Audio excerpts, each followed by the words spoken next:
కూటమి ప్రభుత్వం చేపట్టినటువంటి ప్రభుత్వ మెడికల్ కళాశాలను ప్రైవేటు పరం చేసే విధంగా తీసుకొచ్చినటువంటి పీపీపీ విధానానికి వ్యతిరేకంగా వైఎస్ఆర్ కాంగ్రెస్ పార్టీ చేపట్టినటువంటి కోటి సంతకాలు కూడా ఈ రోజు సంబంధించి కూడా జగన్మోహన్ రెడ్డి కూడా పార్టీ అధ్యక్షుడు గవర్నర్ కూడా సమర్పించుకుంటున్నారు. దీనికి సంబంధించి ఏలూరు పార్లమెంట్ సంబంధించినటువంటి ఇన్ఛార్జ్ ఉన్నారు మనతో పాటు కార్మిక సునీల్ కుమార్ యాదవ్. సార్ చెప్పండి, ఏ విధంగా చూస్తారు?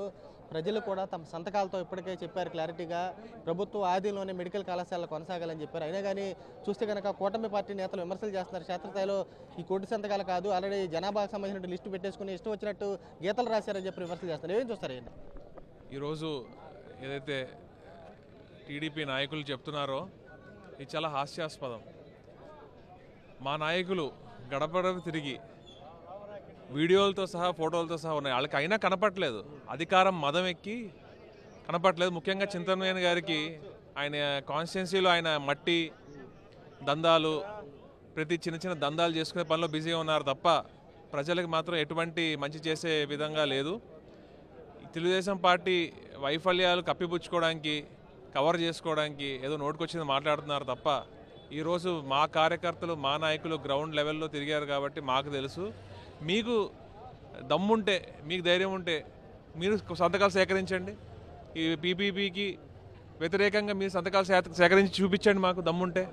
ఇలాంటి పిచ్చి మాటలు మాట్లాడడం తగదు.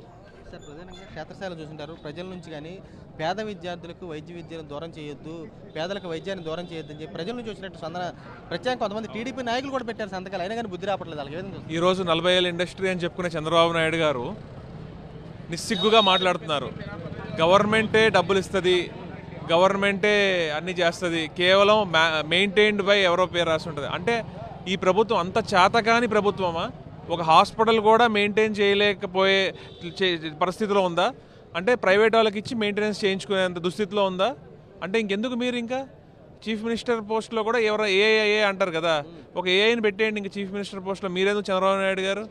అసలు ఇది ఈ ప్రభుత్వం ఆల్రెడీ వైఫల్యం అయిపోయింది, ప్రజల్లో వ్యతిరేకత మొదలైపోయింది. అసలు ఇంకొన్నోళ్ళు అయితే ప్రజలే తిరగబడతారని చెప్పి తెలియజేసుకుంటున్నాను.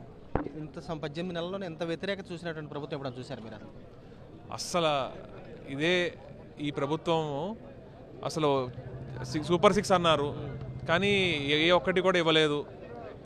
కేవలం మోసం చేయడం, ఏదైతే అబద్ధపు హామీలు, రైతులు, విద్యార్థులు, మహిళలు ఏ రంగాన్ని వదలలేదు. ప్రతి ఒక్కరిని మోసం చేసి గెలిచి ఈరోజు వాళ్ళ మీదే పెత్తనం చేస్తున్నారు. 17 మెడికల్ కళాశాలలు తెచ్చారు జగన్మోహన్ రెడ్డి గారు. చంద్రబాబు దాని జీవితంలో ఒక మెడికల్ కళాశాల అయినా కానీ నిర్వీర్యం చేసి జగన్మోహన్ రెడ్డి గారు పేరు వస్తుందని ఇలా చేస్తారనుకుంటారు. చంద్రబాబు నాయుడు గారికి సెల్ఫ్ డబ్బా కొట్టుకోవడం తప్ప ఇంకేమీ రాదు. జగన్మోహన్ రెడ్డి గారు తెచ్చి ఏదైతే ఈ 17 మెడికల్ కాలేజీలో ఆంధ్ర రాష్ట్ర ప్రజలకి, విద్యార్థులకి ఏదైతే కానుకగా ఇచ్చారో అది ఎక్కడ పేరు వస్తుంది, జగన్మోహన్ రెడ్డి గారు క్రెడిట్ రాకుండా ఆ క్రెడిట్ని దొబ్బేద్దామని చెప్పి మళ్ళీ తర్వాత నేనే తెచ్చానని చెప్పుకుంటాడు ఆయన నిస్సిగ్గుగా అని చెప్పి నేను తెలియజేసుకుంటున్నాను. క్షేత్రస్థాయిలో కూడా చంద్రబాబు తన జీవితంలో కూడా చూస్తే కానీ ఒక మెడికల్ కాలేజ్ కూడా తేలేదు. చూస్తే జగన్మోహన్ రెడ్డి తన హయాంలో తెచ్చినటువంటి 17 మెడికల్ కళాశాలను కూడా నిర్వీర్యం చేసే విధంగా పీపీపీ అనే విధానం తెచ్చారు. దీన్ని కూడా తాము తీవ్రంగా వ్యతిరేకిస్తున్నాము. ఈరోజు సంబంధించి కోటి సంతకాలను కూడా విమర్శిస్తున్నటువంటి నేతలు కూడా దమ్ముంటే పీపీపీకి అనుకూలంగా కూడా సంతకాలు సేకరించాలని చెప్పి ఆయన కూడా స్పష్టం చేసి కూడా కనబడుతుంది. వీడియో జర్నలిస్ట్ నరేష్తో రాజు, సాక్షి టీవీ, తాడేపల్లి నుంచి.